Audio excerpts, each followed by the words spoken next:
이야기 시작 전 구독 눌러주시면 한 달 내에 큰 돈이 들어올 수 있게 기도 올려드릴게요. 사랑합니다, 구독자님. 내 이름은 이산. 나이는 25. 직업은 굳이 말하자면 여행자라고 해두자. 남들은 토익 점수에 목매고 공무원 시험에 청춘을 바칠 때 나는 배낭 하나 메고 전국을 떠돌고 있다. 부모님은 내가 신학대학에 가서 목사가 되길 원하셨지만 난 좁은 강단보다는 넓은 세상이 좋았다. 하나님을 만나기 위해 꼭 교회에만 있어야 하는 건 아니니까. 이 바람, 이 햇살, 낯선 길 위에서 만나는 사람들. 나는 그 속에서 신을 느낀다. 그런데 요즘 들어 자꾸만 이상한 일이 생긴다. 바로 그 꿈 때문이다. 일주일 전 강원도의 한 폐교 캠핑장에서 잤을 때도, 어제 서울로 올라와 찜질방에서 쪽잠을 잘 때도 똑같은 꿈을 꿨다. 꿈속에서 어린아이 하나가 내 손을 이끌고 지구 반대편으로 날아간다. 그리고는 이집트의 거대한 피라미드 앞에 나를 세워두고 이렇게 속삭인다. 형, 여기야. 여기에 형을 위한 보물이 숨겨져 있어. 그리고 내가 그 보물이 묻힌 곳을 막 파내려는 찰나 거짓말처럼 잠에서 깬다. 딱 거기서. 기가 막힌 타이밍이지. 오늘은 서울 홍대 입구다. 오랜만에 도시에 오니 사람들의 발걸음이 너무 빠르다. 다들 어디로 그렇게 바쁘게 가는 걸까? 나는 벤치에 앉아 샌드위치를 씹으며 생각에 잠긴다. 피라미드라. 말도 안 되지. 그냥 개꿈일 거야. 여행을 너무 오래 해서 피곤한가 보다. 그런데 왜 이렇게 가슴이 뛰는 걸까? 왜 그 아이의 목소리가 귓가에 맴도는 걸까? 그래, 믿져야 본전이다. 홍대 거리에 널린 게 타로 카페고 점집이니까. 그중 용해 보인다는 곳을 찾아 들어갔다. 붉은 벨벳 커튼이 쳐진 좁은 방, 집시 여인처럼 화려한 장신구를 한 아주머니가 나를 빤히 쳐다본다. 나는 홀린 듯 그 꿈 이야기를 털어놓았다. 아이, 피라미드, 그리고 보물. 이야기를 다 들은 그녀가 갑자기 내 손목을 낚아채더니 돋보기로 송금을 들여다본다. 이봐 총각, 이건 아주 귀한 꿈이야. 세상에 공짜는 없는 법이지. 복채는 필요 없다. 대신 그 보물을 찾게 되면 10분의 1을 내게 주겠다고 맹세해. 어때? 기가 막혀서. 보물을 찾기도 전에 11조라니. 하지만 그녀의 눈빛은 장난이 아니었다. 나는 얼떨결에 고개를 끄덕였다. 그녀가 말했다. 이집트로 가. 피라미드 근처에 자네를 기다리는 보물이 있어. 그게 다야. 가게를 나오니 헛웃음만 나온다. 이집트? 비행기 표값이 얼만지는 알고 하는 소린가. 내가 가진 거라곤 낡은 카메라와 전공 서적 몇 권, 그리고 여행 경비로 모아둔 푼돈이 전부인데. 사기꾼한테 걸려든 게 분명하다. 그런데 참 이상하지. 이집트로 가라는 그 황당한 말이 내 심장 한구석에 불을 지른 것 같다. 마치 오랫동안 잊고 있었던 약속을 떠올린 것처럼. 다시 거리로 나왔다. 서점 앞을 지나는데 진열된 책 한 권이 눈에 들어온다. 두꺼운 표지, 뭔가 있어 보이는 제목. 나는 책을 한 권 사들고 근처 공원으로 향했다. 그래, 책이나 읽으면서 머리를 식히자. 꿈은 꿈일 뿐이고 나는 내일 다시 강원도로 떠날 거니까. 이집트라니 말도 안 되는 소리지. 그런데 왜 자꾸 하늘을 올려다보게 되는 걸까? 저 구름 너머 어딘가에 정말 나를 기다리는 무언가가 있을까 봐. 서울의 한 공원 벤치에 앉아 책을 읽던 이산에게 다가온 기이한 노인과의 대화. 책은 생각보다 지루했다. 첫 페이지부터 장례식 장면이 나오질 않나. 등장인물 이름은 왜 이렇게 외우기 힘든 건지. 하품을 하며 책을 덮으려는데 옆 벤치에 앉아있던 한 노인이 말을 걸어온다. 젊은이, 그 책 재미없지? 나도 읽어봤는데 영 별로더구만. 나는 짐짓 못 들은 척하려 했다. 서울역 근처에 가면 흔히 볼 수 있는 인생 한탄이나 늘어놓으려는 분 같았으니까. 하지만 노인은 끈질겼다. 낡은 트렌치 코트를 입었지만 어딘가 범상치 않은 기운이 흘렀다. 그는 내 옆에 바짝 다가앉더니 대뜸 묻는다. 자네는 뭘 하는 사람인가? 나는 대충 얼버무렸다. 그냥 여행 중입니다. 여행이라. 좋지. 나도 여행을 꽤 많이 다녔어. 그래서 자네의 자아의 신화는 찾았나? 자아의 신화요? 그게 뭡니까? 처음 들어보는 단어였다. 노인은 빙긋 웃으며 내 손에 들린 샌드위치 부스러기를 참새들에게 던져주었다. 자아의 신화란 자네가 항상 이루기를 소망해오던 바로 그것이지. 사람은 누구나 젊은 시절엔 자신의 자아의 신화가 무엇인지 알고 있어. 그 시절엔 모든 것이 분명하고 모든 것이 가능해 보이지. 그래서 꿈꾸기를 두려워하지 않아. 하지만 시간이 지나면 알 수 없는 힘이 그 꿈을 실현하는 건 불가능하다고 속삭이기 시작해. 알 수 없는 힘이라니요? 먹고 살기 바쁜 현실 같은 거 말씀이세요? 내가 퉁명스럽게 쏘아붙였지만 노인은 아랑곳하지 않았다. 비슷해. 그 힘은 겉보기에 아주 부정적으로 보이지. 하지만 사실은 자네가 자아의 신화를 끝까지 쫓도록 도와주는 영혼의 숫돌 같은 거야. 이 지구상에는 위대한 진리가 하나 있어. 자네가 무언가를 간절히 원할 때 온 우주는 자네의 소망이 실현되도록 도와준다네. 그게 바로 우주의 영혼이고 신의 섭리지. 나는 멍하니 노인을 바라보았다. 사이비 종교인가? 아니면 도를 아십니까? 그런데 이상하게도 거부감이 들지 않았다. 그의 눈동자는 마치 수천 년을 살아온 사람처럼 깊고 투명했으니까. 노인은 갑자기 코트깃을 젖혀 안쪽을 보여주었다. 그 순간 나는 내 눈을 의심했다. 번쩍이는 황금빛 그리고 보석들로 장식된 흉패. 눈이 부실 정도로 찬란한 빛이었다. 대체 이 노인은 정체가 뭐지? 나는 살렘의 왕이라네. 자네가 지금 갈등하고 있다는 걸 알아. 피라미드로 갈 것인가 아니면 현실에 안주할 것인가. 자네는 지금 자아의 신화를 포기하려는 순간에 와 있어. 그래서 내가 나타난 거야. 제 생각을. 어떻게 아셨죠? 나는 다 아네. 자, 거래를 하지. 자네가 가진 재산의 10분의 1을 내게 준다면 그 보물을 찾는 방법을 알려주지. 재산이요? 가진 거라곤 카메라 장비뿐인데요. 그거면 돼. 내일 이 시간에 그걸 팔아서 가져오게. 노인은 모래바닥에 나뭇가지로 무언가를 쓰기 시작했다. 나는 소스라치게 놀랐다. 거기엔 내 아버지의 이름, 내가 다녔던 초등학교 그리고 내가 아무에게도 말하지 않았던 첫사랑의 이름까지 적혀 있었다. 등골이 오싹해졌다. 이 노인은 진짜다. 단순한 미치광이가 아니다. 그날 밤 나는 한숨도 자지 못했다. 내가 가진 전부인 카메라와 렌즈, 그리고 노트북. 이걸 팔면 이집트행 비행기 표를 사고도 남는다. 하지만 이게 맞는 걸까? 평생을 모아온 내 보물 1호들을 팔아서 불확실한 꿈을 쫓아 아프리카로 간다니. 친구들이 알면 미쳤다고 할 거다. 부모님은 뒷목을 잡으실 테고. 하지만 노인의 말이 뇌리에서 떠나지 않는다. 자네가 무언가를 간절히 원할 때 온 우주는 자네를 도와준다. 다음 날 나는 중고장터에서 모든 장비를 처분했다. 텅 빈 배낭과 두툼한 현금 봉투. 마음이 횡하면서도 동시에 날아갈 듯 가볍다. 약속 장소인 공원으로 가니 노인이 기다리고 있었다. 그는 돈은 거들떠보지도 않고 주머니에서 작은 돌 2개를 꺼내 내 손에 쥐어주었다. 하나는 검은색, 하나는 흰색이었다. 이건 우림과 둠밈이라는 걸세. 검은 건 예, 흰 건 아니요를 뜻하지. 스스로 결정을 내리기 힘들 때 이 돌들이 도와줄 거야. 하지만 명심하게. 결정은 언제나 자네가 직접 내려야 해. 그리고 표지를 따라가게. 우주는 자네에게 표지를 통해 말을 거니까. 노인은 자리에서 일어났다. 나는 멀어져가는 그의 뒷모습을 보며 소리쳤다. 저기 이름이라도 알려주세요. 하지만 그는 뒤도 돌아보지 않고 손만 흔들었다. 나는 손에 쥔 차가운 돌의 감촉을 느꼈다. 이제 되돌릴 수 없다. 나는 인천공항으로 간다. 내 자아의 신화를 찾아서. 이집트 카이로 도착, 낯선 환경에서의 설렘이 절망으로 바뀌는 순간의 독백. 드디어 카이로다. 비행기 문이 열리자마자 훅 끼쳐오는 열기가 상상 이상이다. 마치 거대한 헤어드라이어를 얼굴에 대고 있는 것 같다. 공항을 빠져나오니 세상은 그야말로 아수라장이다. 빵빵거리는 클락션 소리, 호객꾼들의 고함, 그리고 알 수 없는 아랍어 냄새. 땀이 비오듯 쏟아지는데도 나는 웃고 있다. 진짜 아프리카에 온 거다. 내 자아의 신화를 찾아서. 그런데 문제가 생겼다. 여기서 피라미드까지 어떻게 가야 하는지 도통감이 안 잡힌다. 가이드북을 보며 쩔쩔매고 있는데 누군가 내 어깨를 툭 친다. 헤이 코리안? 깔끔한 셔츠를 입은 현지 청년이다. 자기를 가이드라고 소개한 그는 놀랍게도 서툰 한국어를 몇 마디 섞어가며 말을 걸어왔다. 한국 드라마를 보고 배웠단다. 세상에 이 먼 타국에서 한국말을 하는 친구를 만나다니. 이것도 우주의 표지가 아닐까? 살렘의 왕이 말했던 초심자의 행운이라는 게 바로 이런 건가 보다.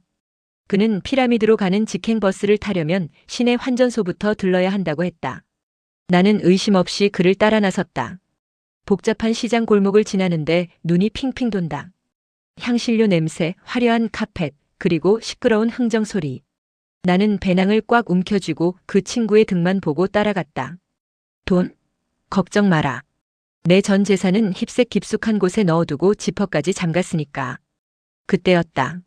시장 한복판 어느 골동품 가게 진열장에 놓인 은장도 하나가 내 시선을 사로잡았다. 칼집에 박힌 푸른 보석이 어찌나 영롱한지 마치 내 꿈속에 나온 보물 같았다. 나도 모르게 발을 멈추고 유리창에 얼굴을 갖다 댔다. 와, 정말 아름답다. 이걸 사서 돌아가면 얼마나 멋질까. 아주 잠깐, 정말 아주 잠깐 정신이 팔려 있었다. 저기요, 이거 얼마? 뒤를 돌아봤을 때 가이드 친구는 보이지 않았다. 인파에 가렸나? 나는 목을 빼고 두리번거렸다. 화장실에 갔나? 아니면 담배라도 사러?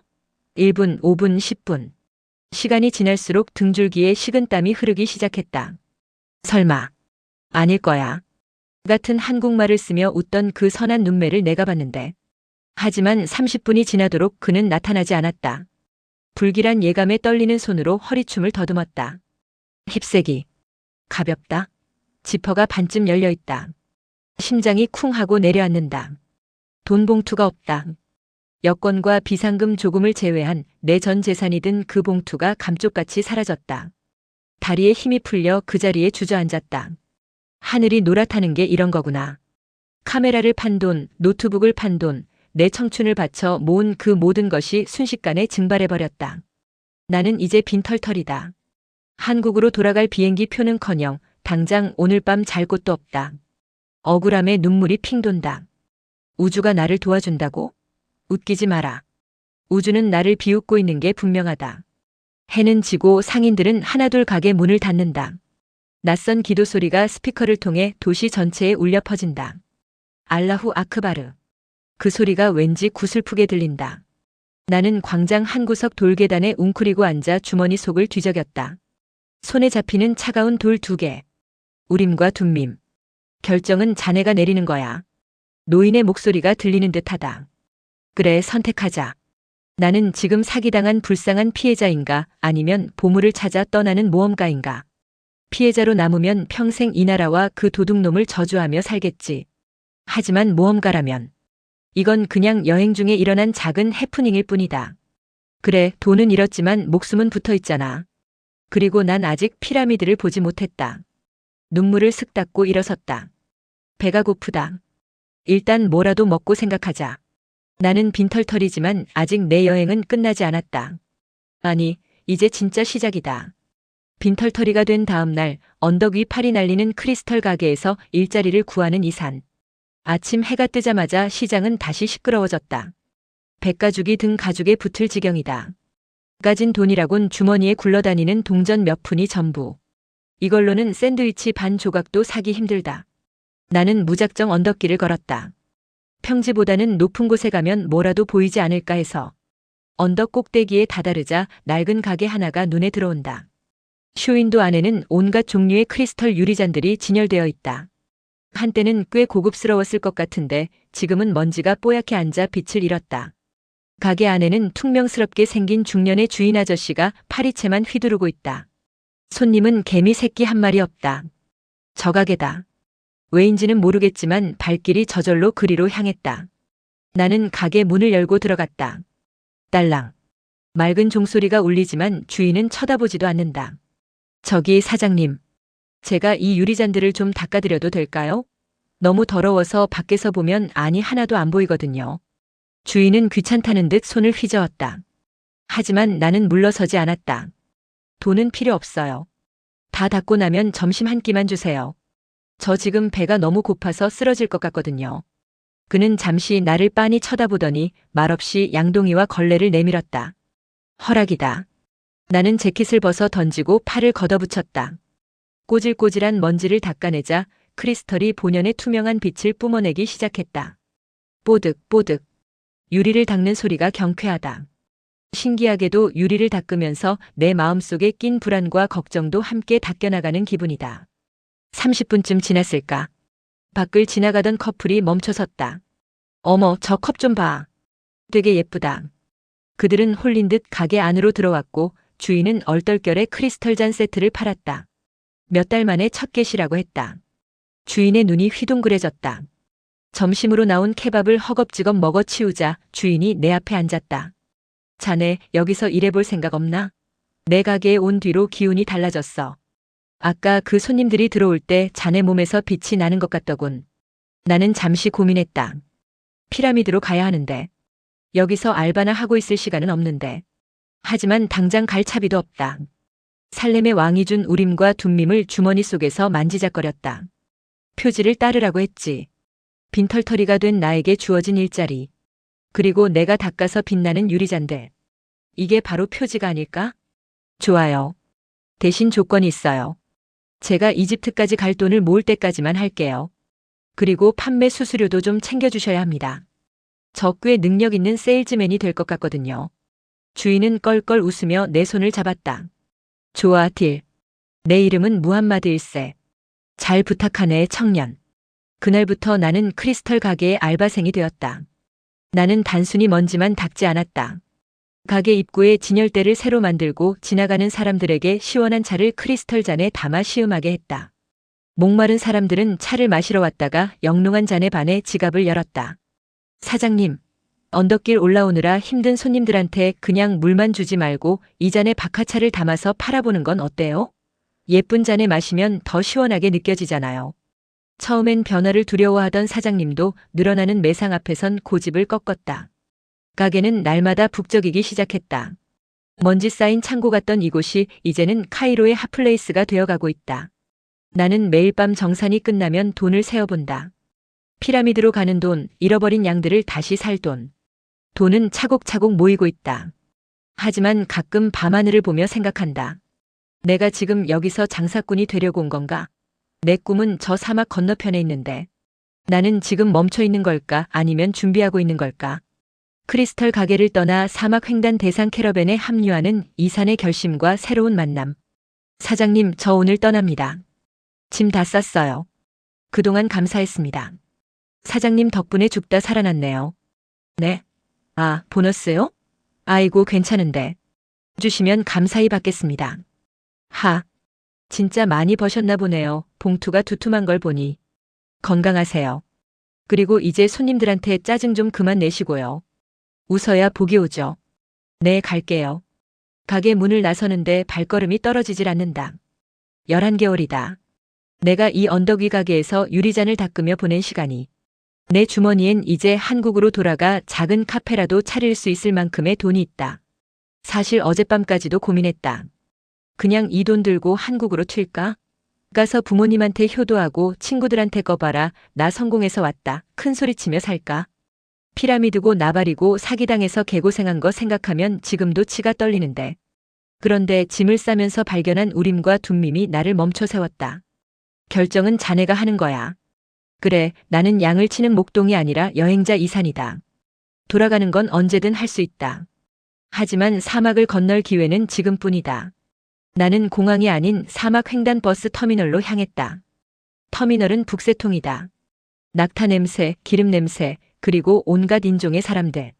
나는 R-파이움 오아시스로 가는 긴 행렬 틈에 자리를 잡았다. 내 옆자리엔 땀을 뻘뻘 흘리며 두꺼운 전공 서적을 읽고 있는 외국인이 앉았다. 곱슬머리에 죽은 깨가 가득한 전형적인 공부 벌레 스타일이다. Excuse me? Do you speak English? 그가 고개를 들더니 반가운 표정을 짓는다. 영국에서 온 유학생이라고 했다. 자기 소개도 하기 전에 그는 가방에서 책을 더 꺼내 보여준다. 화학, 연금술, 고대 상형문자. 무슨 소린지 하나도 모르겠다. 나는 연금술사를 찾아가는 길입니다. 당신은요? 저는 보물을 찾으러 갑니다. 내 말에 그가 피식 웃는다. 비웃는 건 아니다. 그저 낭만적인 몽상가를 보는 눈빛이랄까. 그는 자신이 평생을 바쳐 연구해온 현자의 돌과 불로장생의 약에 대해 떠들기 시작했다. 납을 금으로 바꾸는 기술, 그 비밀을 아는 유일한 연금술사가 R-파이움 오아시스에 살고 있다고 했다. 그래서 그 먼 영국에서 여기까지 온 겁니까? 소문 하나 믿고? 소문이 아닙니다. 진리죠. 책에 다 나와 있어요. 저는 이론은 완벽합니다. 이제 실전만 배우면 돼요. 그의 열정은 대단했다. 마치 나를 처음 사막으로 이끌었던 그 꿈처럼. 우리는 서로 다른 목적을 가지고 있지만 결국 같은 곳을 향해 가고 있다. 무언가를 간절히 찾는 사람들의 눈에는 공통된 빛이 있다. 그가 건네준 샌드위치를 나눠 먹으며 나는 창밖을 본다. 부르릉. 거친 엔진 소리와 함께 거대한 버스와 낙타 부대가 움직이기 시작한다. 카이로의 빌딩 숲이 멀어지고 눈앞에 끝없는 황금빛 모래 언덕이 펼쳐진다. 이제 진짜 되돌릴 수 없다. 안녕, 나의 크리스털 가게. 안녕, 나의 안전한 도피처. 나는 다시 길 위에 섰다. 이번엔 혼자가 아니다. 책에 파묻힌 저 영국인 친구와 내 가슴 속의 꿈과 함께다. 저기 영국 양반. 책만 보지 말고 저기 좀 봐요. 모래 언덕이 바람에 움직이는 거 진짜 멋지지 않습니까? 에이, 고개도 안 드네. 뭐 상관없지. 각자의 방식대로 여행하는 거니까. 나는 이어폰을 귀에 꽂았다. 사막의 바람 소리와 내 심장 소리가 리듬을 맞춘다. 가자 이 산. 피라미드까지 끝까지 가보자. 크리스털 가게를 떠나 사막 횡단 대상 캐러밴에 합류하는 이산의 결심과 새로운 만남. 사장님, 저 오늘 떠납니다. 짐 다 쌌어요. 그동안 감사했습니다. 사장님 덕분에 죽다 살아났네요. 네? 아, 보너스요? 아이고, 괜찮은데. 주시면 감사히 받겠습니다. 하. 진짜 많이 버셨나 보네요. 봉투가 두툼한 걸 보니. 건강하세요. 그리고 이제 손님들한테 짜증 좀 그만 내시고요. 웃어야 복이 오죠. 네, 갈게요. 가게 문을 나서는데 발걸음이 떨어지질 않는다. 11개월이다. 내가 이 언덕 위 가게에서 유리잔을 닦으며 보낸 시간이. 내 주머니엔 이제 한국으로 돌아가 작은 카페라도 차릴 수 있을 만큼의 돈이 있다. 사실 어젯밤까지도 고민했다. 그냥 이 돈 들고 한국으로 튈까? 가서 부모님한테 효도하고 친구들한테 꺼봐라. 나 성공해서 왔다. 큰 소리치며 살까? 피라미드고 나발이고 사기당해서 개고생한 거 생각하면 지금도 치가 떨리는데. 그런데 짐을 싸면서 발견한 우림과 둠밈이 나를 멈춰 세웠다. 결정은 자네가 하는 거야. 그래, 나는 양을 치는 목동이 아니라 여행자 이산이다. 돌아가는 건 언제든 할 수 있다. 하지만 사막을 건널 기회는 지금뿐이다. 나는 공항이 아닌 사막 횡단 버스 터미널로 향했다. 터미널은 북새통이다. 낙타 냄새, 기름 냄새, 그리고 온갖 인종의 사람들. 나는 R-파이움 오아시스로 가는 긴 행렬 틈에 자리를 잡았다. 내 옆자리엔 땀을 뻘뻘 흘리며 두꺼운 전공 서적을 읽고 있는 외국인이 앉았다. 곱슬머리에 죽은 깨가 가득한 전형적인 공부 벌레 스타일이다. Excuse me? Do you speak English? 그가 고개를 들더니 반가운 표정을 짓는다. 영국에서 온 유학생이라고 했다. 자기 소개도 하기 전에 그는 가방에서 책을 더 꺼내 보여준다. 화학, 연금술, 고대 상형문자. 무슨 소린지 하나도 모르겠다. 나는 연금술사를 찾아가는 길입니다. 당신은요? 저는 보물을 찾으러 갑니다. 내 말에 그가 피식 웃는다. 비웃는 건 아니다. 그저 낭만적인 몽상가를 보는 눈빛이랄까. 그는 자신이 평생을 바쳐 연구해온 현자의 돌과 불로장생의 약에 대해 떠들기 시작했다. 납을 금으로 바꾸는 기술, 그 비밀을 아는 유일한 연금술사가 R-파이움 오아시스에 살고 있다고 했다. 그래서 그 먼 영국에서 여기까지 온 겁니까? 소문 하나 믿고? 소문이 아닙니다. 진리죠. 책에 다 나와 있어요. 저는 이론은 완벽합니다. 이제 실전만 배우면 돼요. 그의 열정은 대단했다. 마치 나를 처음 사막으로 이끌었던 그 꿈처럼. 우리는 서로 다른 목적을 가지고 있지만 결국 같은 곳을 향해 가고 있다. 무언가를 간절히 찾는 사람들의 눈에는 공통된 빛이 있다. 그가 건네준 샌드위치를 나눠 먹으며 나는 창밖을 본다. 부르릉. 거친 엔진 소리와 함께 거대한 버스와 낙타 부대가 움직이기 시작한다. 카이로의 빌딩 숲이 멀어지고 눈앞에 끝없는 황금빛 모래 언덕이 펼쳐진다. 이제 진짜 되돌릴 수 없다. 안녕, 나의 크리스털 가게. 안녕, 나의 안전한 도피처. 나는 다시 길 위에 섰다. 이번엔 혼자가 아니다. 책에 파묻힌 저 영국인 친구와 내 가슴 속의 꿈과 함께다. 저기 영국 양반. 책만 보지 말고 저기 좀 봐요. 모래 언덕이 바람에 움직이는 거 진짜 멋지지 않습니까? 에이, 고개도 안 드네. 뭐 상관없지. 각자의 방식대로 여행하는 거니까. 나는 이어폰을 귀에 꽂았다. 사막의 바람 소리와 내 심장 소리가 리듬을 맞춘다. 가자 이 산. 피라미드까지 끝까지 가보자. R-파이움 오아시스 도착. 영국인을 돕던 중 우물가에서 파티마를 만나 사랑에 빠지는 순간. 와, 여기가 오아시스라고? 내가 생각했던 그림이랑 완전히 다르다. 난 기껏해야 야자수 몇 그루의 작은 우물 하나 있고 낙타들이 목이나 축이는 쉼터를 상상했단 말이지. 근데 여긴 무슨 신도시급이다. 수천 그루의 야자수가 숲을 이루고 있고 그 사이로 텐트와 벽돌집들이 끝도 없이 펼쳐져 있다. 사막 한가운데 이런 거대한 문명이 숨겨져 있었다니. 가이드 말로는 스페인이나 프랑스 영토보다 더 크단다. 짐을 풀자마자 영국인 양반은 난리가 났다. 짐도 안 풀고 나를 잡아 끈다. 이봐, 이 산. 빨리 가자고. 여기서 그 연금술사를 찾아야 해. 내가 평생을 기다려온 순간이라고. 이 양반 평소엔 책만 보느라 거북목이 될 지경이더니 지금은 눈이 번들거린다. 우리는 오아시스 이곳저곳을 쑤시고 다녔다. 하지만 연금술사라는 사람을 아냐고 물어보면 다들 고개를 젓거나 미친 사람 취급을 한다. 여기엔 농부랑 상인뿐이야. 마법사 같은 건 동화책에나 나오겠지. 반나절을 허탕치고 지친 우리는 마을 중앙에 있는 우물가에 주저앉았다. 해가 지기 시작하고 사막의 여인들이 물동이를 이고 하나둘 모여든다. 검은 차도르를 두른 여인들. 얼굴을 가리고 있지만 그 눈빛들은 별처럼 빛난다. 영국인은 포기하지 않고 또 지나가는 사람을 붙잡으려 한다. 그때였다. 한 여인이 우물가로 다가왔다. 그녀가 물동이를 내려놓는 순간 나는 숨을 쉴 수가 없었다. 시간이 멈춘다는 게 이런 느낌일까? 검은 천 사이로 드러난 그녀의 눈동자. 깊고 검은 그 눈동자가 나를 향했을 때 나는 태어나서 처음으로 우주의 언어를 이해했다. 아무런 설명도 통역도 필요 없었다.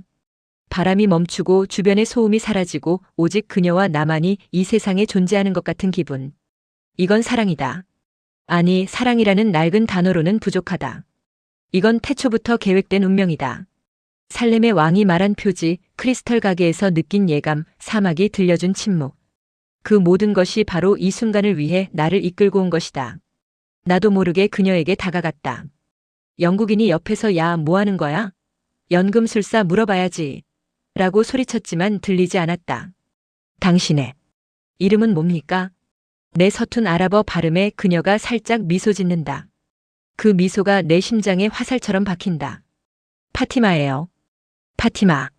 입안에서 굴려보는 그 이름이 달콤하다. 예언자의 딸 이름이다. 나는 홀린 듯 말했다. 파티마 씨, 저는 당신을 기다려왔습니다. 사막을 건너 바다를 건너 아주 먼 나라에서 당신을 찾으러 왔어요. 미쳤지, 이 산. 처음 본 여자한테 다짜고짜 무슨 헛소리냐? 스토커로 신고당해도 할 말 없다. 하지만 그녀는 도망가지 않았다. 오히려 그 깊은 눈으로 내 영혼을 들여다보는 것 같았다. 그녀는 물동이에 물을 채우며 조용히 말했다. 당신은 여행자군요. 사막의 바람처럼 언젠가는 떠날 사람. 아니요. 당신이 원한다면 저는 여기에 남을 겁니다. 내 보물은 피라미드에 있는 게 아니라 바로 여기 있는 것 같으니까요. 그녀는 말없이 물동이를 머리에 이고 돌아섰다. 하지만 떠나기 전 나를 한 번 더 돌아보았다. 그 눈빛. 기다릴게요라는 말은 없었지만 나는 알 수 있었다. 내일도 모레도 그녀는 이 우물가에 올 것이다. 영국인이 투덜거린다. 뭐야, 연금술사는 안 물어보고 연애질이야? 아주 살판났네. 미안해요, 영국 양반. 당신은 납을 금으로 바꾸는 연금술을 찾으러 왔지? 난 방금 더 위대한 연금술을 발견했어. 사랑이라는 거, 그거 하나면 평범한 사내놈도 세상에서 제일 행복한 남자가 될 수 있거든. 오늘 밤은 잠이 안 올 것 같다. 사막의 달이 유난히 밝다. 오아시스 외곽에서 사색하던 중 전쟁의 환영을 보고 부족장들에게 경고하러 가는 긴박한 상황. 파티마를 만난 지 며칠이 지났다. 우리는 매일 우물가에서 만나 짧은 대화를 나눈다. 그녀는 내게 사막의 여자에 대해 가르쳐 주었다. 사랑하는 남자가 사막으로 떠나면 여자는 눈물 대신 믿음으로 기다린다고. 보물을 찾아 떠나는 남자의 꿈을 꺾는 건 사랑이 아니라 소유욕일 뿐이라고. 멋진 여자다. 그래서 더 떠나기 힘들다. 영국인은 아직도 연금술사를 못 찾아서 징징거리고 있고 나는 파티마 곁에 영원히 머물고 싶다는 유혹과 싸우고 있다. 머리를 식히려고 오아시스 외곽으로 나왔다. 이곳은 사막과 오아시스의 경계. 아무도 없는 모래 언덕에 앉아 멍하니 하늘을 본다. 하늘 높이 매 두 마리가 빙빙 돌고 있다. 자유로워 보인다.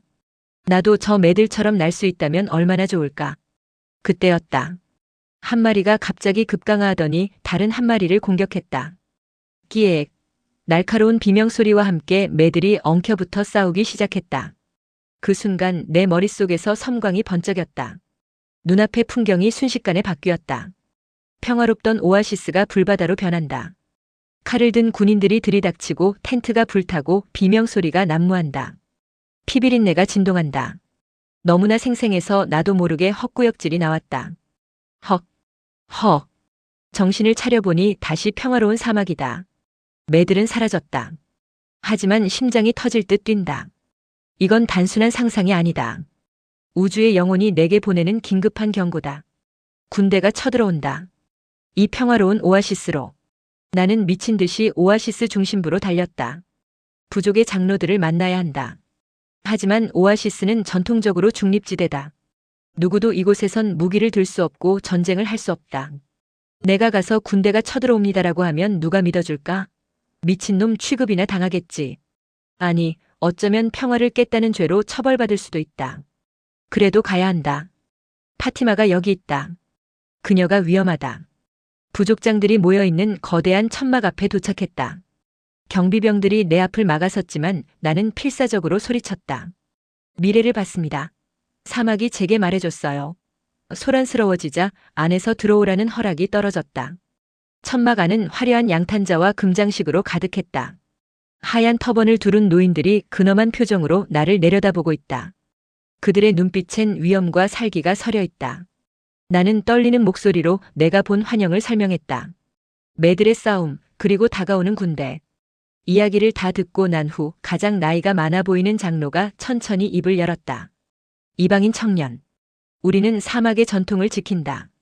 오아시스는 전쟁이 없는 곳이다. 하지만 자네는 우주의 언어를 말하고 있군. 사막은 때때로 이방인에게 진실을 보여주기도 하지. 침묵이 흘렀다. 숨이 막힐 것 같다. 장로가 눈을 가늘게 뜨며 말을 이었다. 좋다. 자네 말을 믿어보지. 내일 우리는 전투 준비를 하겠다. 무기를 들고 매복할 것이다. 하지만 조건이 있다. 조건이라니요? 만약 내일 해가 질 때까지 적군이 나타나지 않는다면, 혹은 자네의 환영이 거짓이라면 자네는 목숨을 내놓아야 할 것이다. 우리의 무기는 한번 뽑으면 피를 봐야 다시 집어넣을 수 있으니까. 적의 피가 아니면 자네의 피라도 묻혀야겠지. 동의하나? 등골이 오싹해진다. 내 목숨을 건 도박이다. 만약 내 환영이 틀렸다면? 그냥 더위 먹어서 본 헛것이라면? 나는 내일 죽는다. 하지만 내 눈앞에 파티마의 얼굴이 스쳐 지나간다.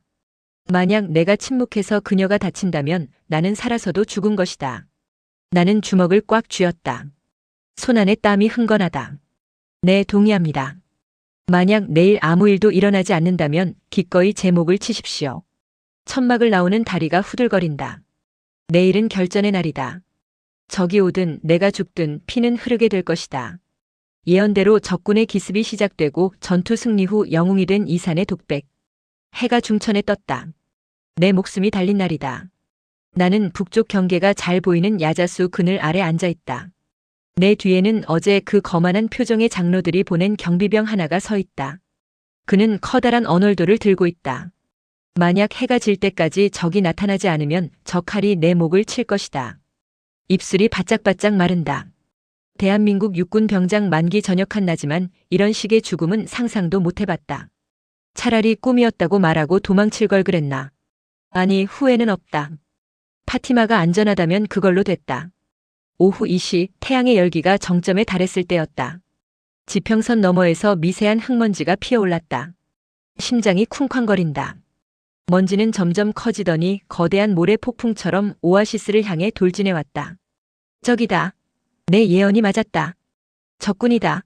전원 전투 배치. 나팔 소리가 울려 퍼지고 숨죽이고 있던 오아시스의 전사들이 모래 속에서 텐트 뒤에서 일제히 튀어나왔다. 텅 빈 줄 알고 들어왔던 적군들은 당황한 기색이 역력했다. 500명의 기마병이 오아시스로 쏟아져 들어왔지만 그들을 기다리고 있던 건 날 선 칼날과 매복이었다. 전투는 처절했다. 총성 하나 없이 오직 칼과 창이 부딪히는 소리와 비명소리만이 가득했다. 나는 무기 하나 없이 그 아수라장 한복판에 서 있었다. 누군가 내게 칼을 휘두르려다 아군에게 저지당했다. 피가 튀고 말이 쓰러졌다. 그 참혹한 광경을 보며 나는 역설적이게도 안도감을 느꼈다. 사람들이 죽어나가는 이 끔찍한 상황이 내 목숨을 살려주고 있다니. 우주의 섭리라는 건 참 잔인하구나. 30분도 채 되지 않아 상황은 종료됐다. 기습의 이점을 살린 오아시스 측의 완승이었다. 살아남은 적은 적군 대장 한 명뿐이었다. 그는 장로들 앞에 끌려와 무릎을 꿇었다. 배고픔과 목마름에 지쳐서 오아시스를 점령해 다시 전쟁을 시작하고 싶었다고 자백했다. 장로는 말없이 사형을 선고했다. 사막의 규칙을 깬 대가는 죽음뿐이다. 해질녘 나는 다시 그 화려한 천막으로 불려갔다. 이번엔 분위기가 달랐다. 장로들은 나를 이방인이 아닌 구원자로 대우했다. 자네가 우리를 살렸네. 사막의 영혼이 자네를 통해 우리에게 말을 걸었어. 약속대로 적군 500명을 죽였으니 그 대가로 금화 500냥을 주겠네. 하인이 묵직한 가죽 주머니를 내밀었다. 짤랑. 맑고 경쾌한 소리. 한국 돈으로 치면 억 단위가 넘는 거액이다. 내 평생 이렇게 많은 돈을 만져본 적이 있던가. 게다가 장로는 파격적인 제안을 덧붙였다. 그리고 내일부터 자네를 우리 부족의 고문 카운sel러로 임명하겠네. 오아시스에 머물며 우리의 눈이 되어주게. 천막을 나오니 밤하늘의 별이 총총하다. 금화 자루를 든 손이 묵직하다. 이제 나는 부자다. 그리고 명예로운 지위까지 얻었다. 파티마와 결혼해서 이곳에 정착하면 된다. 굳이 피라미드까지 갈 필요가 있을까? 보물? 이미 내 손에 있는데. 내 자아의 신화는 여기서 끝난 게 아닐까? 승리의 기쁨에 취해 걷고 있는데 갑자기 등 뒤에서 서늘한 기운이 느껴진다. 오싹하다. 전투 때와는 다른 압도적인 살기. 나는 천천히 뒤를 돌아보았다.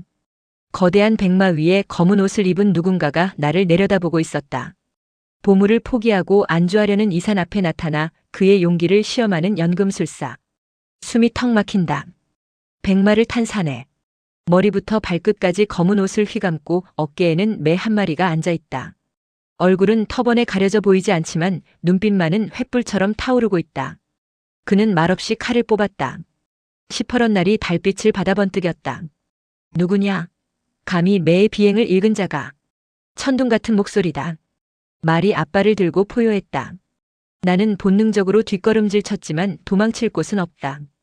그는 순식간에 내 코앞까지 달려와 칼끝을 내 이마에 겨눴다. 차가운 금속의 감촉. 피부가 베일 듯 아슬아슬하다. 대답해라. 왜 새들의 비행을 읽었지? 저는 단지 사막이 보여주는 것을 읽었을 뿐입니다. 그게 오아시스를 구했고요. 목소리가 떨렸지만 최대한 또박또박 말했다. 그는 칼을 거두지 않았다. 오히려 칼끝으로 내 이마를 살짝 눌렀다. 핏방울이 맺혀 흐르는 게 느껴졌다. 새들이 싸우는 걸 보고 전쟁을 읽었다. 그건 신의 영역이다. 내가 뭔데 감히 신의 뜻을 엿본단 말이냐. 바람이 알려줬습니다. 그리고 저는 제 자아의 신화를 찾고 있는 사람입니다. 죽음이 두렵지 않습니다. 오늘 죽는다 해도 저는 무언가를 간절히 원하다가 죽는 거니까요. 침묵이 흘렀다. 영겁 같은 1분이 지났다. 그가 천천히 칼을 걷었다. 그제야 나는 숨을 몰아쉬었다. 그가 터번을 살짝 내리며 입꼬리를 올렸다. 용기가 있군. 자아의 신화를 찾는 사람에게 가장 필요한 덕목이지. 당신은 누굽니까? 사람들은 나를 연금술사라고 부르더군. 연금술사. 영국인이 그토록 찾아 헤매던 200살을 살았다는 그 전설의 인물. 그런데 왜 영국인이 아니라 나한테 나타난 거지? 그는 말머리를 돌리며 무심하게 툭 던졌다. 내일 해가 뜨기 전 매가 사냥을 나가는 시간. 내 텐트로 와라. 사막을 건너고 싶다면. 잠깐만요. 저는 이제 떠나지 않을 겁니다. 저는 오늘 오아시스의 고문이 됐어요. 돈도 있고 사랑하는 여자도 여기 있습니다. 이미 제 보물을 찾았다고요. 그가 말을 멈추고 나를 돌아보았다. 그 눈빛에 담긴 연민과 단호함. 그 금화들. 그건 자네가 피라미드까지 가는 여정을 포기하지 말라고 우주가 준 선물일세. 그리고 파티마. 그녀가 정말 사막의 여인이라면 자네가 꿈을 포기하고 자기 곁에 남는 걸 원치 않을 거야. 사랑은 자아의 신화를 가로막는 게 아니라 자극하는 것이니까. 그는 말을 타고 어둠 속으로 사라졌다. 멍하니 서 있는 내 머리 위로 사막의 바람이 불어왔다. 피냄새가 섞인 바람. 그리고 파티마의 향기. 나는 주머니 속에 우림과 둠밈을 꽉 쥐었다. 안주하고 싶다. 이 편안한 행복을 누리고 싶다. 하지만 가슴 한구석이 욱신거린다. 저 연금술사의 말이 비수처럼 꽂혔기 때문이다. 사랑은 자아의 신화를 가로막지 않는다. 밤새 잠을 설쳤다. 금화 자루를 만지작거리며 수천 번 고민했다. 그리고 새벽녘 동이 트기 직전 푸르스름한 어둠 속에서 나는 짐을 챙겼다. 영국인에게 작별 인사를 남길 시간도 없다. 나는 연금술사의 텐트를 향해 걸음을 옮겼다. 다시 한번 미지의 세계로. 사막을 건너며 마음의 소리 때문에 괴로워하는 이산과 연금술사의 가르침. 사막의 침묵이 이렇게 시끄러울 줄은 몰랐다. 며칠째 말 한마디 없이 걷기만 하는데 내 머릿속, 아니 가슴속은 전쟁터가 따로 없다. 발걸음을 뗄 때마다 심장이 아우성을 친다. 돌아가자. 지금이라도 늦지 않았어. 파티마가 기다리잖아. 그 많은 돈을 두고 왜 사서 고생이야? 내가 한숨을 푹 쉬자 앞서가던 연금술사가 뒤도 돌아보지 않고 말을 던진다. 심장이 꽤나 수다스러운 모양이군. 네, 미치겠습니다. 아주 징징대느라 바빠요. 파티마를 두고 온 걸 후회한다고 보물 같은 건 이제 관심 없다고 난리입니다. 이럴 거면 차라리 심장이 없었으면 좋겠어요. 좋은 징조야. 자네 심장이 살아있다는 증거니까. 그 소리를 무시하지 마. 계속 들어. 듣기 싫다니까요. 자꾸 저를 약하게 만든단 말입니다. 그냥 무시하고 앞만 보고 가면 안 됩니까? 연금술사는 잠시 말을 멈춰 세웠다. 그리고 나를 뚫어지게 쳐다봤다. 그 눈빛은 선글라스를 낀 것처럼 속을 알 수 없지만 묘하게 사람을 압도한다.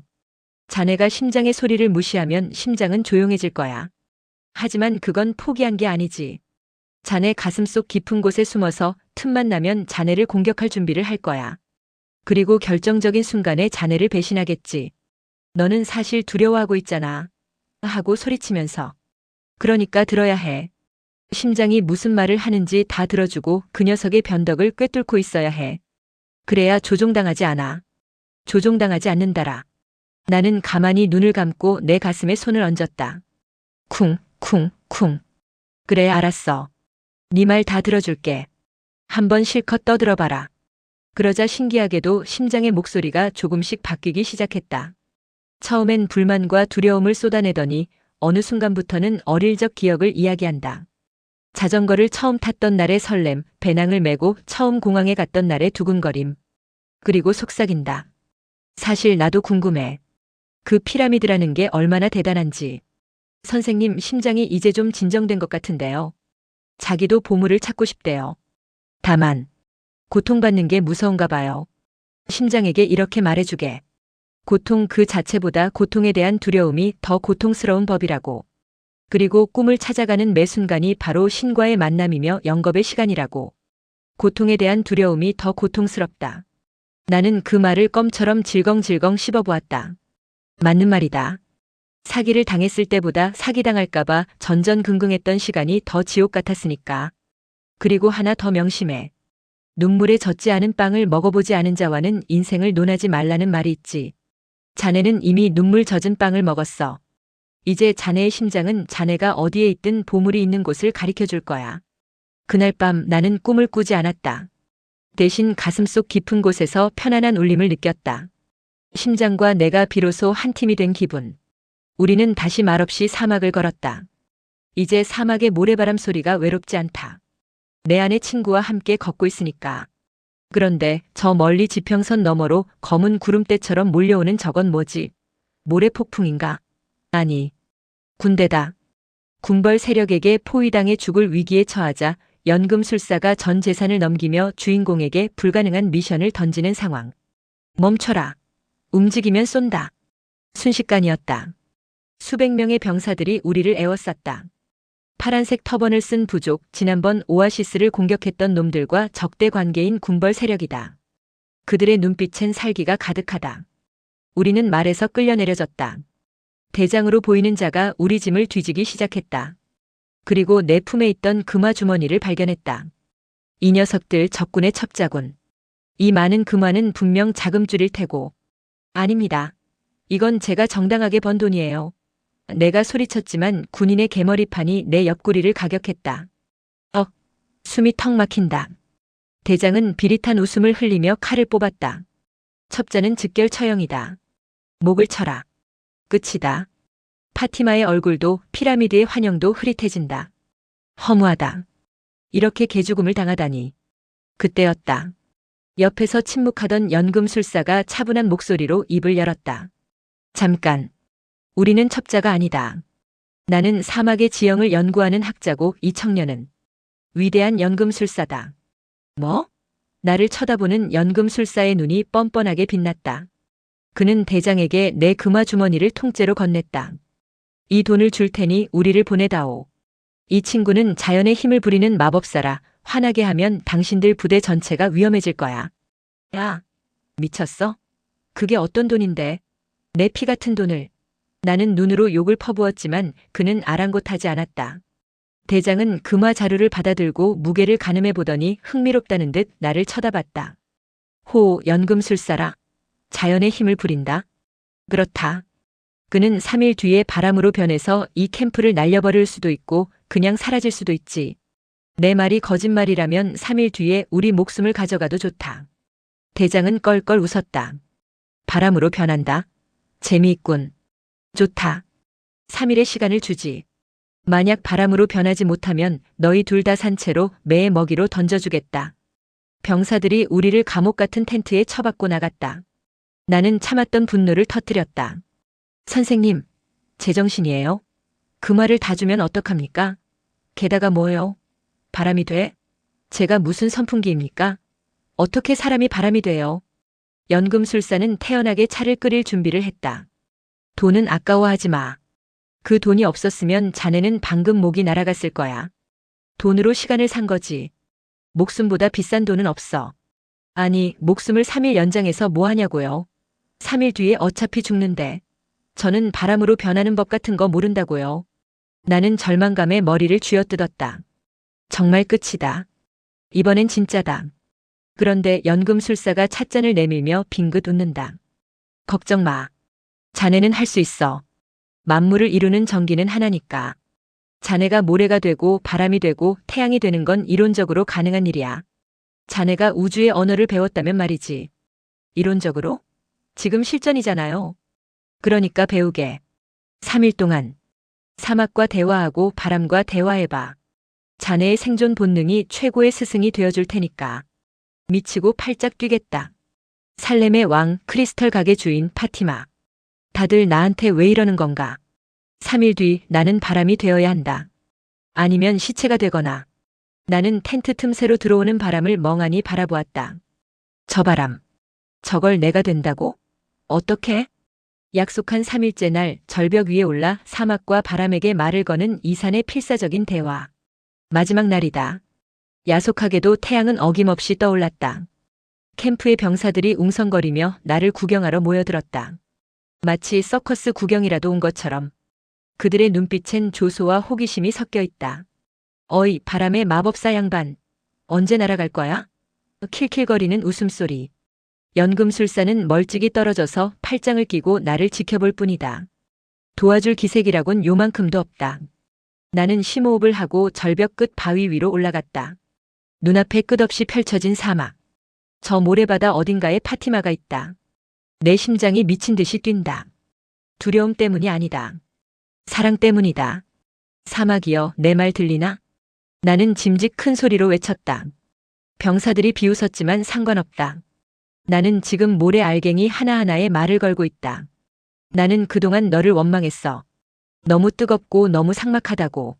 하지만 이제 알아. 너는 내 사랑 파티마를 품고 있지. 그녀의 발자국을 기억하고 그녀가 마시는 물을 내어주잖아. 그래서 나도 너를 사랑해. 그러니 나를 도와줘. 나는 바람이 되고 싶어. 바람이 되어 그녀에게 날아가고 싶어. 사막이 대답하는 것 같다.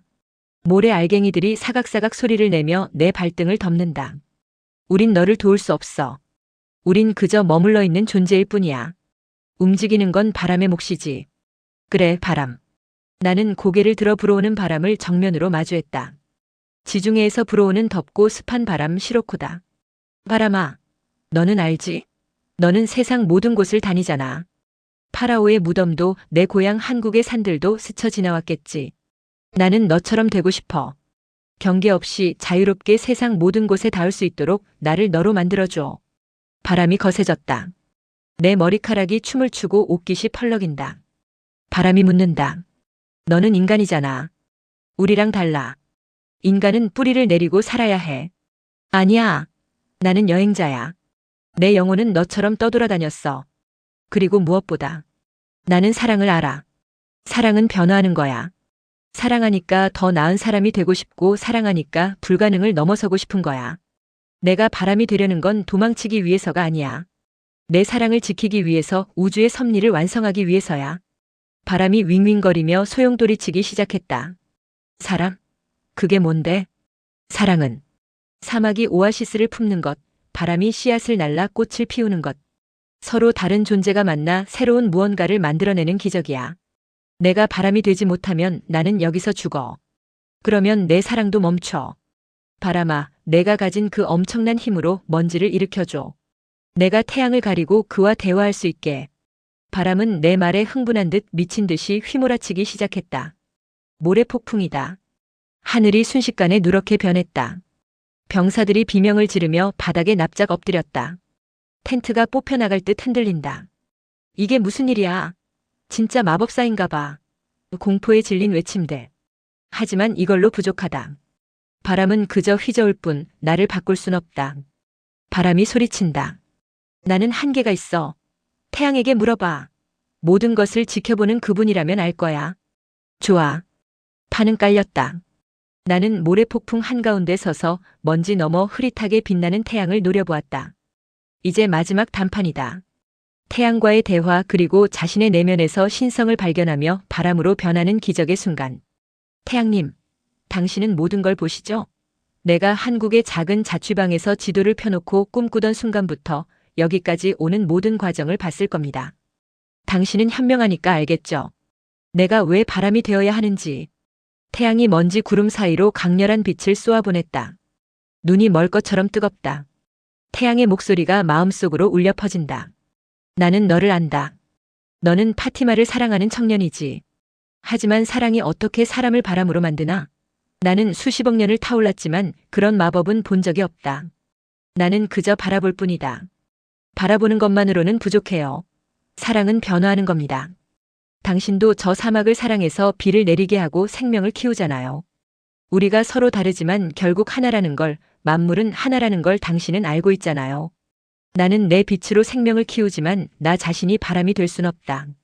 나보다 더 위대한 존재, 만물을 기록한 그 손에게 물어보라. 만물을 기록한 손.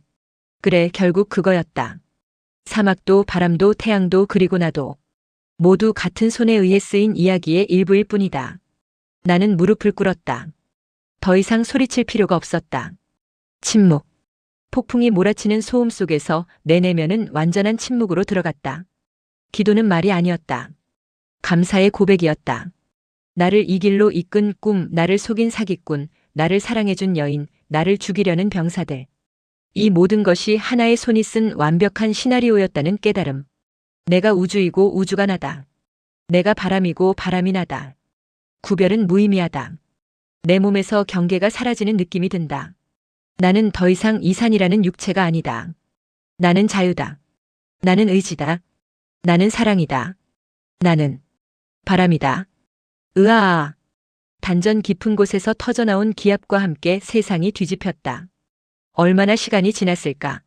모래폭풍이 잦아들었다. 병사들은 모래 무덤 속에서 콜록거리며 하나둘 일어났다. 대장이 흙을 털며 소리쳤다. 그 녀석들 어디 갔어? 죽었나? 먼지가 거치자 드러난 절벽 위. 그곳엔 아무도 없었다. 병사들의 눈이 휘둥그레졌다. 사라졌어. 진짜 바람이 돼서 사라졌다고. 그때 반대편 낡은 감시탑 위에서 누군가 손을 흔들었다. 나였다. 그리고 내 옆엔 연금술사가 빙그레 웃으며 서 있었다. 옷매무새 하나 흐트러지지 않은 채. 대장은 털썩 주저앉았다. 공포가 아니라 경외감이었다. 그는 떨리는 목소리로 중얼거렸다. 알라의 뜻이다. 저들은 진짜다. 보내줘라. 당장 보내줘. 우리는 말에 올라탔다. 아무도 우리를 막지 않았다. 오히려 병사들은 홍해 틈을 걷는 모세라도 본 것처럼 길을 터주고 고개를 숙였다. 캠프를 빠져나와 한참을 달린 뒤 연금술사가 입을 열었다. 자네 아까 태양에게 뭐라고 했나? 아무 말도 안 했습니다. 그냥 제가 이미 우주의 일부라는 걸 받아들였을 뿐이에요. 그게 바로 연금술일세. 납을 금으로 바꾸는 것보다 더 어려운 사람을 신의 경지로 끌어올리는 기술이지. 축하하네. 자네는 이제 진짜 연금술사가 되었어. 내 손을 내려다보았다. 여전히 거칠고 햇볕에 탄 평범한 손이다. 하지만 안다. 이 손으로 내 운명을 움켜쥐었다는 것을. 이제 피라미드가 멀지 않다. 내 여정의 끝이 보인다. 피라미드 근처 콥트 수도원 도착. 연금술사가 마지막으로 기적을 보여주고 금을 나눠주는 장면. 선생님, 여기가 어디죠? 십자가가 보이는 걸 보니 수도원 같은데. 잠시 후. 와. 주방이 꽤 낡았네요. 여기서 뭘 하시려는 겁니까? 아, 수도사님께 냄비를 좀 빌리셨다고요. 납을 녹여서 뭐 하시게요? 설마. 지금 여기서 보여주시려는 겁니까? 진짜 연금술을요? 세상에. 믿을 수가 없어. 납이 녹아서 끓고 있는데 붉은 가루를 조금 넣으니까 색깔이 변하고 있어요. 노랗게, 아니, 눈이 부실 정도로 찬란하게. 선생님, 이거 진짜 금 맞습니까? 굳으니까 쟁반처럼 변했네요. 세상에, 냄새부터 달라요. 금 냄새가 이런 거였구나. 선생님은 이 금 쟁반을 4조각으로 나누셨네요. 이건 수도사님 목. 순례자들을 위해 헌신하셨으니. 이건 내 목. 사막을 건너며 쓴 경비를 보충해야 하니까. 그리고 이건 자네 몫일세. 자네가 궁벌에게 뺏긴 돈을 보상해 주는 거야. 감사합니다. 정말 감사합니다.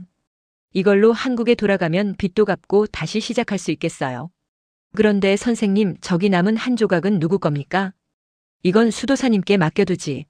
만약 자네가 또다시 전 재산을 잃어버리게 되면 그때 찾아가게. 에이, 선생님도 참. 농담이 지나치십니다. 제가 2번이나 전 재산을 날려먹을 바보로 보이세요? 한 번은 사기당했고 한 번은 목숨값으로 썼지만 이제는 안 그럽니다. 저도 산전수전 다 겪었는데요. 글쎄, 인생엔 이런 속담이 있지. 한 번 일어난 일은 다시는 일어나지 않을 수도 있다. 하지만 2번 일어난 일은 반드시 3번 일어난다. 사막의 법칙일세. 그냥 보험이라고 생각하게. 선생님은 끝까지 알 수 없는 말씀만 하시네요. 이제 진짜 작별인가요? 저는 피라미드로 가고 선생님은 오아시스로 돌아가시고요. 저, 한 번만 안아봐도 될까요? 감사했습니다. 바람이 되는 법을 가르쳐 주셔서, 제 심장 소리를 듣는 법을 알려주셔서 평생 잊지 않겠습니다. 말을 타고 멀어지는 선생님의 뒷모습이 모래먼지 속에 흐려진다. 눈물이 핑 돈다. 하지만 슬퍼할 시간이 없다. 여기서 피라미드까지는 딱 3시간 거리. 내 꿈이 저 앞에 있다. 가자, 이 산. 가서 내가 옳았다는 걸 증명해. 다시 말을 달린다. 심장이 터질 듯 뛴다. 사막의 공기가 달라졌다. 역사책에서나 보던 그 이름, 수천 년의 시간을 견뎌온 그곳이 가까워지고 있다. 드디어 도착한 피라미드에서 땅을 파다 강도들을 만나 폭행당하고 마지막 진실을 듣게 되는 반전. 저거다. 저 거대한 삼각형. 달빛을 받아 은색으로 빛나는 저 압도적인 위용. 기자기저의 대피라미드다. 하하. 진짜다. 진짜 있었어. 내가 미친 게 아니었어. 말에서 내려 모래밭을 기어가듯 달렸다. 다리가 풀려서 제대로 걸을 수도 없다. 피라미드 바로 앞, 내 꿈속에서 봤던 바로 그 자리에 멈춰섰다. 보름달이 정확히 피라미드 꼭대기에 걸려있고 그 빛이 비추는 이곳. 내 눈물방울이 떨어진 곳에 풍뎅이 스카랍의 한 마리가 기어가고 있다. 풍뎅이는 신의 상징이다. 여기다. 여기가 확실하다. 나는 맨손으로 모래를 파기 시작했다. 삽도 없이 손톱이 깨지도록 팠다. 손가락 끝에서 피가 나도 아프지 않다. 조금만 더 파면 금괴가 나올 거야. 보석 상자가 나올 거야. 깊이, 더 깊이. 1시간쯤 지났을까? 구덩이는 꽤 깊어졌지만 나오는 건 돌멩이뿐이다. 이상하다. 왜 없지? 조금 더 파야 하나? 어이, 거기서 뭐하냐? 등 뒤에서 들린 굵은 목소리. 소스라치게 놀라 돌아보니 험상궂게 생긴 산의 서넛이 나를 내려다보고 있다. 피라미드 주변을 배회하는 난민들, 아니 강도들이다. 가진 거 다 내놔. 없어요. 진짜 아무것도 없어요. 퍽. 군화발이 내 얼굴을 강타했다. 입안이 터지고 눈앞이 번쩍했다. 그들은 나를 개 패듯 팼다. 옷을 찢고 주머니를 뒤졌다. 수도원에서 받은 금덩이가 나왔다. 이 자식 금을 가지고 있었네. 땅속에 이런 걸 더 숨겨놨나 보지. 바른 대로 말해. 어디다 숨겼어? 없어요. 진짜. 저는 그냥 꿈에서 본 보물을 찾으러 온 거예요. 살려주세요. 계속되는 발길질에 의식이 흐려진다. 이렇게 죽는구나.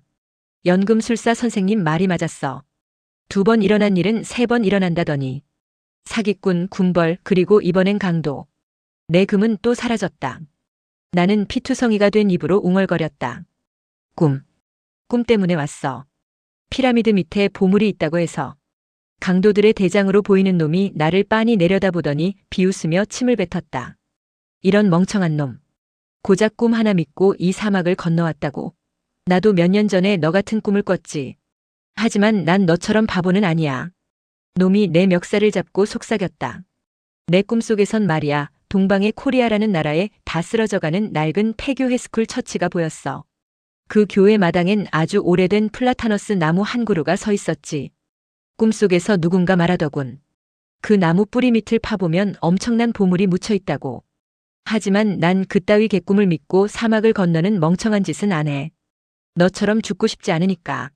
놈들은 금덩이를 챙겨서 유유히 사라졌다. 나는 모래 구덩이에 처박힌 채 멍하니 하늘을 올려다보았다. 온몸이 부서질 듯 아프다. 그런데 입가에서 자꾸 웃음이 새어나온다. 미친놈처럼 킥킥거리게 된다. 폐교회. 플라타너스 나무.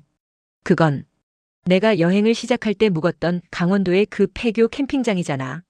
내가 양떼를 아니 배낭을 베고 잠들었던 바로 그곳. 보물은 이집트가 아니라 내가 출발했던 그곳에 있었다. 처음부터 내 발밑에 있었다. 피라미드가 나를 내려다보고 있다. 마치 이제 알겠니? 라고 묻는 것처럼. 야, 이 짓궂은 우주야. 꼭 이렇게 뺑뺑이를 돌려야만 했냐? 하지만 나는 안다. 내가 만약 떠나지 않았다면 파티마를 만나지 못했을 테고 바람이 되는 법도 배우지 못했을 테고 저 위대한 피라미드의 위용도 보지 못했을 것이다. 나는 비틀거리며 일어났다. 아프다. 하지만 행복하다. 집에 가자. 내 진짜 보물을 찾으러. 강도에게 당한 후 만신창이가 된 몸으로 콥트 수도원으로 돌아와 연금술사가 맡겨둔 마지막 금을 찾는 이산. 아이고 삭신이야. 온몸이 욱신거린다. 갈비뼈가 부러지지 않은 게 기적이다. 나는 밤새 모래밭을 기어서 해가 중천에 뜰 때쯤 겨우 수도원에 도착했다. 몰골이 말이 아니다. 옷은 다 찢어지고 얼굴은 피범벅에 입안에는 모래 가근거린다. 수도원 문을 두드리자 며칠 전 그 수도사님이 나오셨다. 나를 보더니 놀라지도 않으신다. 마치 비라도 맞고 온 사람을 맞이하듯 덤덤한 표정이다. 올 줄 알았네. 들어오게. 씻을 물과 옷을 주지. 따뜻한 물에 몸을 담그니 긴장이 풀리면서 헛웃음이 나온다. 거울 속 내 얼굴은 엉망인데 눈빛만은 살아있다. 아니 예전보다 더 맑아진 것 같다. 씻고 나오자 수도사님이 따뜻한 차와 함께 작은 꾸러미를 내밀었다. 연금술사 선생님이 맡겨두고 간 그 4번째 금 조각이다. 그분이 그러셨지. 자네가 거짓골이 되어 돌아올 거라고. 그래서 이걸 꼭 챙겨주라고 하셨네. 하하. 정말 지독한 양반이다. 내가 강도에게 털릴 것까지 다 알고 있었다는 거 아닌가. 한 번 일어난 일은 다시 안 일어날 수도 있지만 2번 일어난 일은 반드시 3번 일어난다. 그 말이 맞았다. 나는 또 빈털터리가 되었고 이 금 덕분에 다시 일어설 수 있게 되었다. 수도사님 그분은 정말 마법사인가 봅니다. 아니면 예언자거나요. 그분은 그냥 지혜로운 사람일세. 사막의 오래된 바람 소리를 들을 줄 아는 분이지. 자네도 이제 들리지 않나? 네, 들립니다. 창밖에서 불어오는 바람 소리가 예전과는 다르게 들려요. 어서 가라, 내 보물이 있는 곳으로. 라고 재촉하는 것 같네요. 나는 금 조각을 품에 넣었다. 이걸로 비행기 표를 사고 한국까지 갈 경비를 마련할 수 있다. 이제 나는 안다. 내 보물이 어디에 있는지. 그건 이집트 피라미드가 아니었다. 바로 내가 매일 밤 잠을 청하던 그곳, 내가 떠나온 그 자리였다. 하지만 억울하지 않다. 만약 내가 떠나지 않았다면 나는 평생 그 나무 밑에 보물이 있다는 걸 몰랐을 테니까. 그리고 피라미드의 장엄함도 파티마의 사랑도 몰랐을 테니까. 인생이라는 게 참 얄궂다. 가장 가까운 것을 찾기 위해 가장 먼 길을 돌아가게 만들다니. 짐을 꾸리며 사막을 한 번 더 돌아본다. 저 멀리 남쪽 하늘 어딘가에 파티마가 있겠지. 그녀는 지금쯤 우물가에서 내 쪽을 바라보고 있을까? 기다려요, 파티마. 내가 약속했잖아요. 난 다시 돌아온다고. 금방 다녀올게요. 가서 내 보물을 찾고 빚도 갚고 당당한 모습으로 당신에게 갈게요. 바람이 내 냄새를 전해줄 거예요. 자, 이제 가자. 지겨운 모래바람은 이제 안녕이다. 그리운 아스팔트와 매연 냄새, 그리고 시끄러운 서울이 나를 기다린다. 인천공항 도착 후 서울로 돌아온 이산. 변한 것은 없지만 모든 것이 달라 보이는 내면의 변화. 인천국제공항에 도착했습니다. 기내 방송과 함께 비행기 바퀴가 활주로에 닿았다. 쿵. 그 진동이 척추를 타고 올라온다. 1년 만인가? 아니, 느낌상으로는 10년은 된 것 같다. 입국장을 빠져나오니 익숙한 한국말이 들려온다. 야, 여기야. 배고파 죽겠다. 모든 게 그대로다. 분주하게 움직이는 사람들, 스마트폰에 콜을 받고 걷는 좀비 같은 행렬, 화려한 전광판 광고들. 그런데 묘하게 낯설다. 예전엔 나도 저 흐름 속에 섞여서 바쁘게 걸었는데 지금은 마치 투명 인간이 되어 영화를 보고 있는 기분이다. 공항 리무진 버스에 올라탔다. 창밖으로 한강이 보인다. 거대한 회색 도시. 사막의 침묵과는 정반대되는 소음과 속도. 하지만 이제 나는 이 소음 속에서도 침묵을 찾을 수 있다. 내 심장이 조용히 뛰고 있으니까. 학생, 어디까지 가? 버스 기사님의 퉁명스러운 질문에 나도 모르게 미소가 지어졌다. 예전 같았으면 불친절하네라고 생각했을 텐데 지금은 그저 삶의 고단함이 묻어나는 목소리로 들린다. 강원도로 가려고요. 터미널에 내려주세요. 서울 시내를 지나는데 친구 녀석에게 전화가 왔다. 내가 귀국한 걸 어떻게 알았는지. 야, 이산, 너 한국 왔다며? 카톡 프로필 바뀌었더라. 야, 너 이집트 가서 뭐 했냐? 피라미드 앞에서 사진은 찍었어? 보물은? 찾았냐? 키읔키읔키읔 그냥 빈손으로 온 거 아니지? 녀석의 수다스러운 목소리가 반갑다.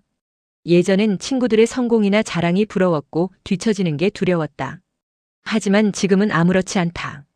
나는 그들이 평생 가보지 못할 곳을 다녀왔고 그들이 평생 느끼지 못할 바람을 맞아봤으니까. 찾았어. 엄청난 보물을 찾았지. 진짜? 뭔데? 금괴야? 다이아몬드야? 비밀이다 임마. 나중에 술 한 잔 사면 알려줄게. 전화를 끊고 가방을 고쳐맸다. 가방 안에는 낡은 옷가지와 책 한 권, 그리고 작은 삽 하나가 들어있다. 사람들은 내가 빈손으로 돌아왔다고 생각하겠지. 스펙도 없고 돈도 없고 1년이라는 시간만 허비했다고 혀를 찰지도 모른다. 하지만 내 가슴 속에는 사막이 들어있다. 뜨거운 태양과 밤하늘의 별 그리고 사랑하는 여인의 눈빛이 담겨 있다. 이건 누가 뺏어갈 수도 잃어버릴 수도 없는 진짜 자산이다. 버스가 터미널에 도착했다. 이제 여기서 시외버스를 타고 다시 산골로 들어가야 한다. 내 여행이 시작되었던 그곳. 꿈속의 아이가 가리켰던 진짜 좌표. 심장이 뛴다. 사막에서 느꼈던 그 두근거림이다. 표지는 언제나 정확하다. 우주는 지금 나를 그 낡은 폐교회, 플라타너스 나무 아래로 이끌고 있다. 강원도 폐교 캠핑장, 달빛 아래에서 플라타너스 나무 밑을 파헤치며 깨달음을 얻는 이 산. 강원도의 밤 공기는 이집트와는 다르다. 차갑고 습하고 풀벌레 소리가 요란하다. 1년 전 내가 배낭을 베고 잠들었던 그 낡은 폐교 운동장. 운동장 한가운데 덩그러니 서 있는 거대한 플라타너스 나무. 달빛에 비친 그림자가 으스스하다. 그때는 몰랐는데 지금 보니 꽤 영험해 보이기도 하고. 삽을 땅에 꽂았다. 푹. 흙이 부드럽다. 피라미드 앞에 딱딱한 모래바닥과는 차원이 다르다. 나는 우통을 벗어 던지고 본격적으로 땅을 파기 시작했다.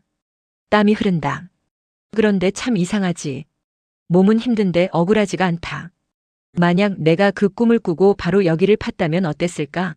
물론 보물은 찾았겠지. 부자가 됐을 거고 아마 그 돈으로 좋은 차를 사고 아파트를 샀겠지.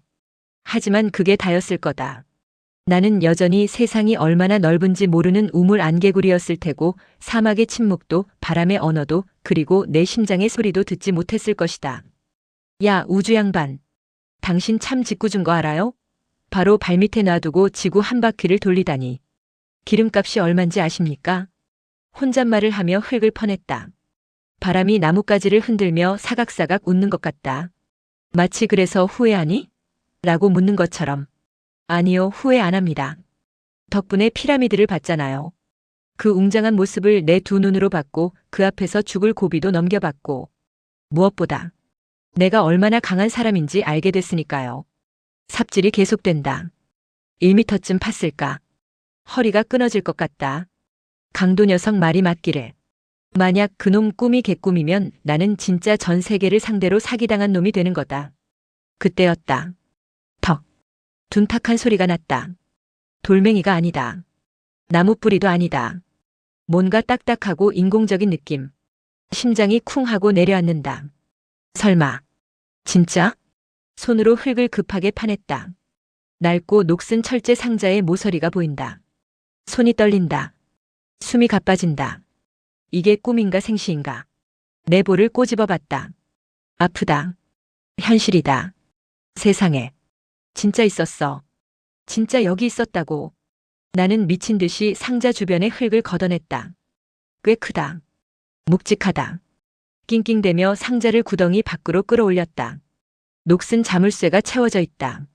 삽으로 자물쇠를 내리쳤다. 깡, 깡. 세 번째 내리치자 툭 하고 자물쇠가 부서졌다.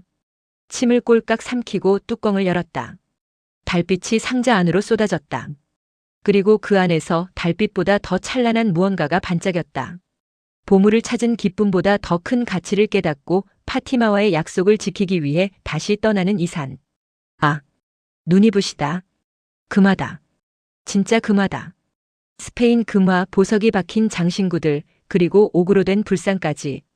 누가, 언제, 왜 여기에 묻었는지는 모르겠다. 일제강점기에 누군가 숨겨둔 걸까? 아니면 전쟁통에? 알게 뭐람. 중요한 건 이게 지금 내 눈앞에 있다는 거다. 나는 금화 한 줌을 집어들었다. 차갑고 묵직한 감촉. 이걸로 나는 진짜 부자가 됐다. 이제 평생 일하지 않아도 된다. 여행 경비 걱정 없이 전 세계를 다닐 수도 있고 빌딩을 살 수도 있다. 하하. 찾았다. 내가 찾았다고. 운동장이 떠나가라 소리 질렀다. 메아리가 산을 타고 돌아온다. 기쁨의 눈물이 뺨을 타고 흐른다. 살렘의 왕, 그 노인의 얼굴이 떠오른다. 10분의 1을 달라고 했었지? 그래, 드려야지. 약속은 약속이니까. 점쟁이 노파에게도 줘야 하고. 떼어줄 게 많네. 그래도 남은 게 평생 쓰고도 남을 양이다. 한참을 금화 속에 파묻혀 웃다가 문득 하늘을 올려다보았다. 바람이 불어온다. 그런데 이 바람. 다르다.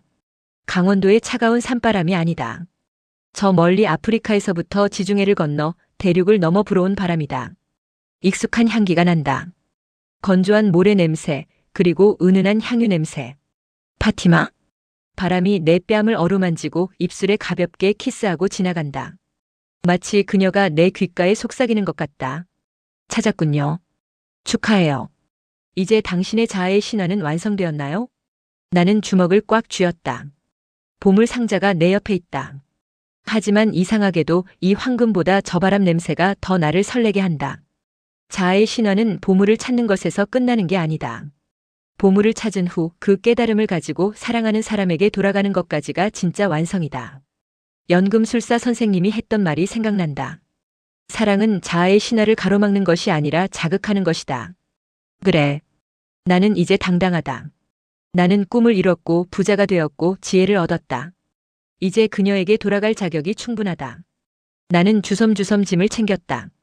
보물 상자는 안전하게 은행에 맡겨두고 약속한 몫을 떼어주고 그리고 비행기 표를 끊을 것이다. 이번엔 편도 티켓이다. 나는 밤하늘을 향해 크게 외쳤다. 바람이 내 목소리를 싣고 그녀에게 닿기를 바라며. 들리나요? 나 보물 찾았어요. 하지만 진짜 보물은 거기 두고 온 것 같아요. 조금만 기다려요, 파티마. 지금 내가 가고 있습니다.